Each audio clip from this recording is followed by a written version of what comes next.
रतन सिंह चुंडावत सलूम्बर के सामंत हुआ करते थे।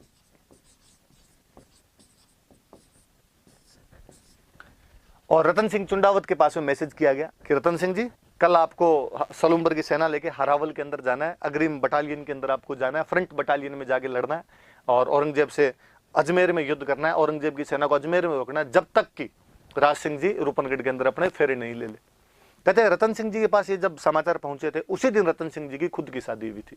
वो अपनी हाड़ी रानी से शादी करके आए थे, सहल कंवर नाम करके हाड़ी रानी थी, उससे शादी करके उसी दिन आए थे।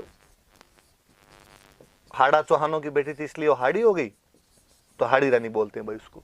तो सहल कंवर से शादी करके उसी दिन आए हुए थे और उसी दिन शाम को पैगाम आया कि सुबह आपको लड़ाई करने के लिए जाना है। ऐसा पैगाम या तो मैंने बॉर्डर मूवी में सुनील शेट्टी के पास में देखा था, या इधर सुना है कि साहब रतन सिंह जी के पास में ऐसा पैगाम है और रतन सिंह जी ने मना कर दिया कि ना, राज सिंह जी का दिमाग खराब है। मतलब लोगों खुद की तो शादी होती है, लोगों की शादी नहीं होती। मेरी शादी नहीं हुई है क्या, मैं कैसे जा सकता हूँ ऐसे? आज शादी हुई है, मुझे आज बुला रहे हैं और उनका मत नहीं जाऊंगा। पर जो उनकी जो रानी थी, जो सहल कंवर थी हाड़ी रानी, जब उसने सुना कि भाई मेरे पति ने ऐसे ऐसे युद्ध में जाने के लिए मना कर दिया, तो उसे बड़ी व्यथा हुई। उसे लगा कि नहीं यार, ये तो गलत हो रहा है। और उसने अपने पति को समझाया, रतन सिंह जी को समझाया कि नहीं, ये जो मेवाड़ की हरावल है ये इसलिए आपको मिली है कि चुंडा जी ने राज्य का त्याग कर दिया था, मोकल के पक्ष में अपना संपूर्ण राज्य छोड़ दिया था।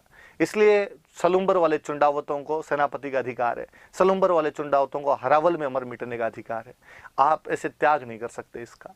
यदि आप नहीं जाएंगे तो हरावल छीन ली जाएगी। आने वाली पीढ़ियां इस बात पे थू थू करेगी कि हमारा एक दादा परदादा युद्ध में नहीं जा पाया था, इसलिए हमसे हरावल छीन ली। प्लीज आपको युद्ध के लिए जाना चाहिए।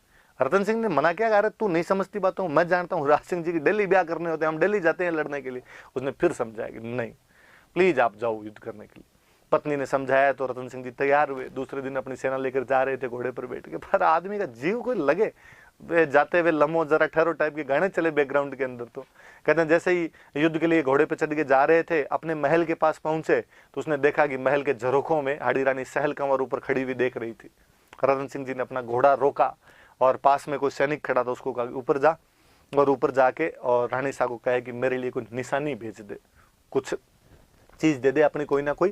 कि जैसे हनुमान जी जब माँ सीता के पास गए थे तो माँ सीता ने अपने कंगन उतार के दे दिए थे, राम जी के पास भेज दिए थे, उस प्रकार तो कुछ निशानी लेके आ मेरे लिए।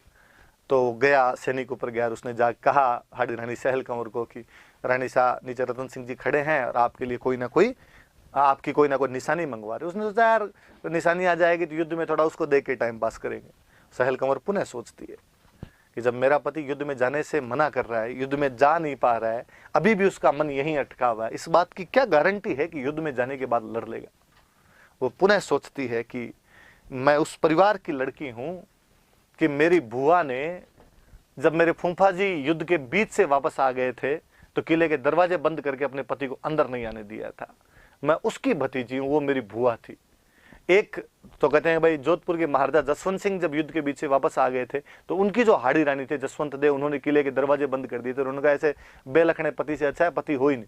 और सहल कंवर सोचती है कि मैं हूं जिसका पति युद्ध में जाने से इनकार कर रहा है, धिक्कार है। ऐसी सुंदरता, इस खूबसूरती का ही लेके क्या करना है।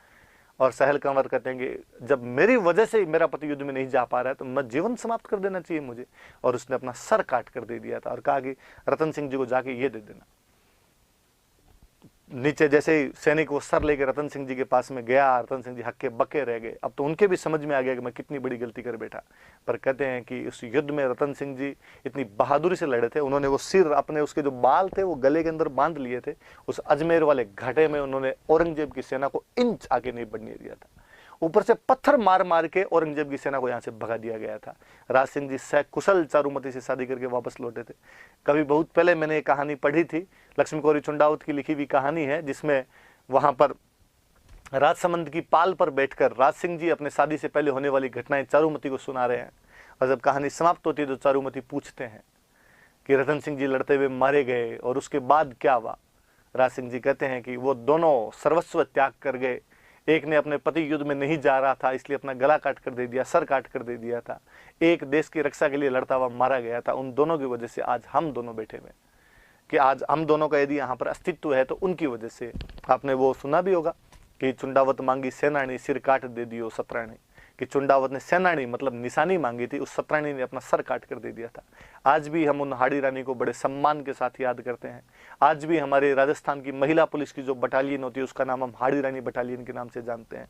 आज भी वो हाड़ी रानी प्रातस्मरणीय है, हमें एहसास कराती है कि कोई महिला